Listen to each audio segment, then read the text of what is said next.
అయ్యో రామ జయ రామ రాఘవ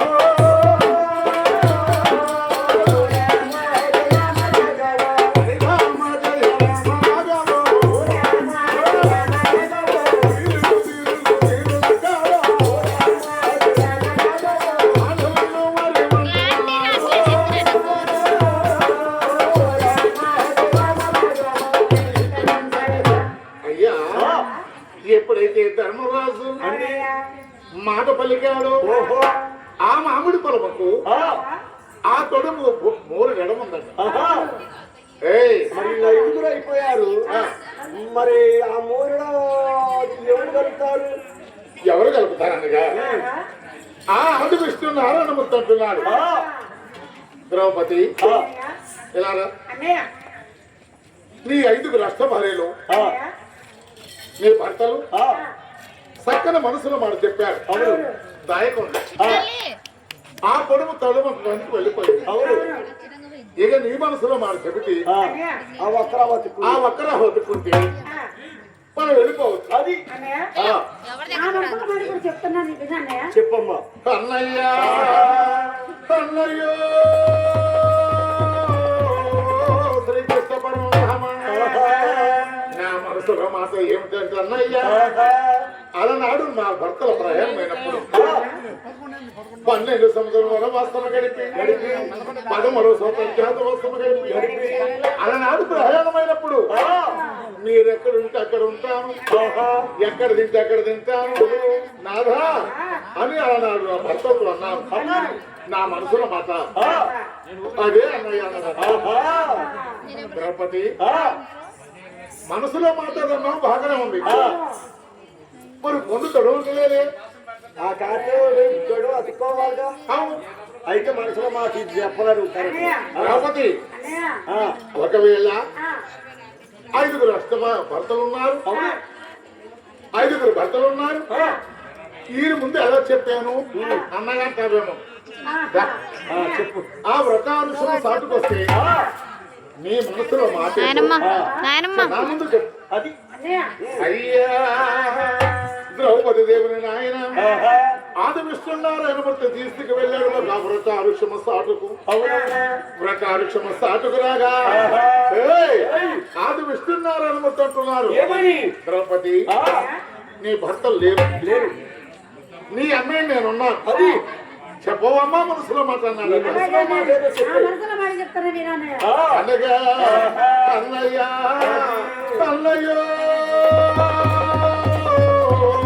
శ్రీకృష్ణ పరమధామ మనసులో మాట ఏమిటంటే అన్నయ్య అలనాడు మా అత్తయ్య గారైన కుంతీదేవి పెళ్లి కాకుండా కాపురం లేకుండా సంసారం లేకుండా చక్కని రాజకుమారుని గలది, చక్కని రాజకుమారుని గలది. వాడి పేరే దానములో బహు గొప్పవాడు, అడిగిన వారికి లేదనుకున్న దానము చేసేవాడు. ఆయన దానకర్ణుడు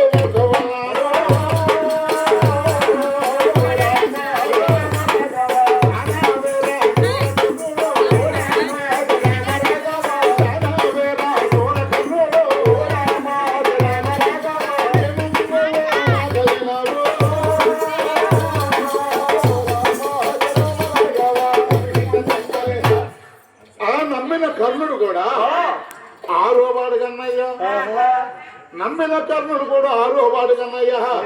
కన్నయ్య నాకు భర్త అయితే మరి సారు నన్నయ్యో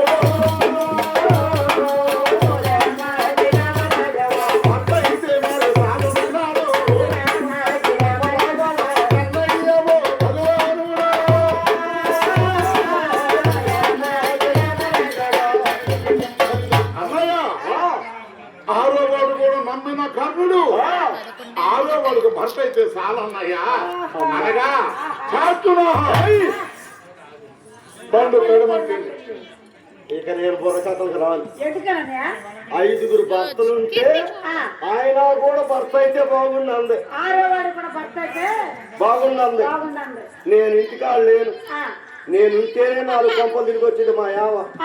ఇక నేను లేనట్టే నాకు భయం వేస్తుంది. ఏంటి ఇప్పుడు ఏమైందా సరే తర్వాత ఎందుకు పంపలని నువ్వు చూడలేదు కానీ చూడపోతే తిరగొచ్చా? మరి నువ్వు చూసినప్పుడే 4 కొంపలు తిరిగితే నువ్వు ఆపలేకపోయావు. మరి ఇప్పుడు 100 కొంపలు తిరిగితే నువ్వేం చేయగలుగుతావు చెప్పాక ఇంకా నీకెందుకు ఆ బాధ? మీ ఆలోచన నాశనం కాదు. ఎందుకు తిరుగుతారు అసలు 4 కొంపలు? అమ్మాయి మా ఇంట్లో టీవీ లేదే, మలయాళ ఇంటికి పోతుంది మా యావ. మలయాళ ఇంటికి పోతుందా? ఎందుకన్నా మలయాళ ఇంటికి అంతా అన్నిసార్లు వెళ్తుంది. మళ్ళీ పెడతాడు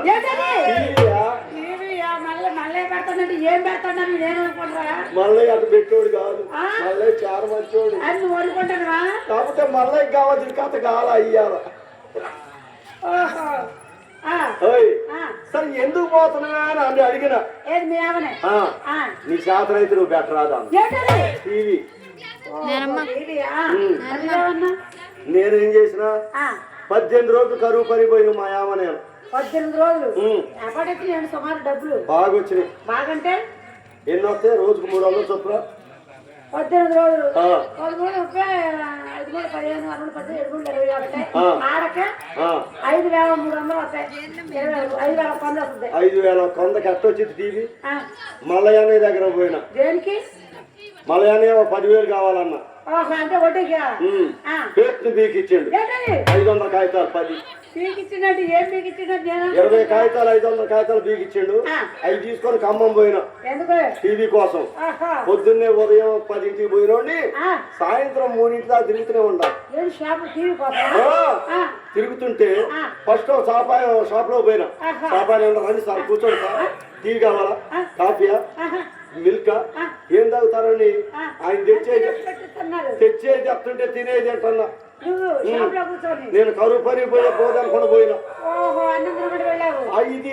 ఇది కళ్ళు తిరుగుతున్నాయి. సార్ చెప్పండి సార్, ఆడనుకుంటున్నావు ఏదో టీవీ పక్కన దాంట్లో నెట్ వచ్చి అనుకుంటున్నాను. అవునా?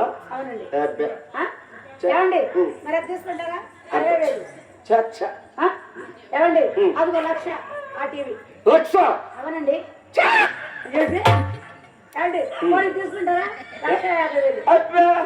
ఏమండి అంత లేదు మన దగ్గర. అసలు మీరు ఎంతలా తీసుకుంటారో చెప్పండి ముందు. నాకు ఏ సైజ్ కావాలనుకున్నాం? Portable TV.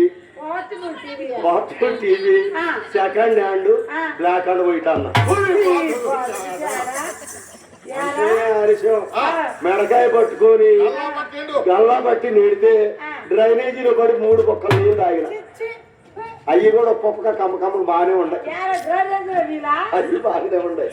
ఇక తాగి వచ్చి వెనకెదిరికి వస్తుంటే మళ్ళీ ఆ తిట్టినోడే పిలిచిండు షాప్ రాయ్ అని చెప్పి ఆ పాత టీవీలో టీవీ బాగు చేసి ఆడ పెట్టిండు. ఎంత టీవీ చెప్పన్న? 5,700 అండు. అంటే 15,000 పడ్డాయి. అది ఒక 4,000 ఉంటుంది. నేనన్నా అంత పెట్టలేనన్నా. ఎంత పెడతామండు? నా దగ్గర 2,500 ఉంటాయండి. 5,700 పాత టీవీ చెప్పా. నీ దగ్గర అయ్యి కూడా 2,700 పట్టుకోకపోయావు అనేసరికి నువ్వు ఇస్తే ఈ లేకపోతే లేదని అడిగి దిగిన. రా అని చెప్పి 2,700 తీసుకొని టీవీ బుధాన్ని పెట్టిండు. అది చెక్క ఫిట్టింగ్, బొమ్మ ఉండదు. గెలితే ఇంత పడుకుంది టీవీ. తీసుకొచ్చి ఇంట్లో పెట్టమ్మా.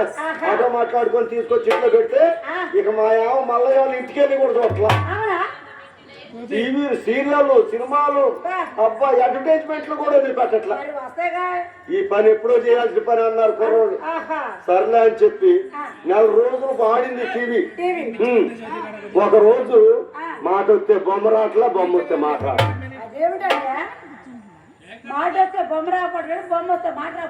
ఏంటంటే చినుకులు వస్తున్నాయి.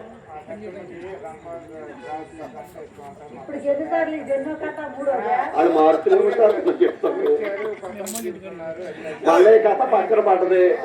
ఇప్పుడు ఇది కూడా పడేటట్టు ఉంది.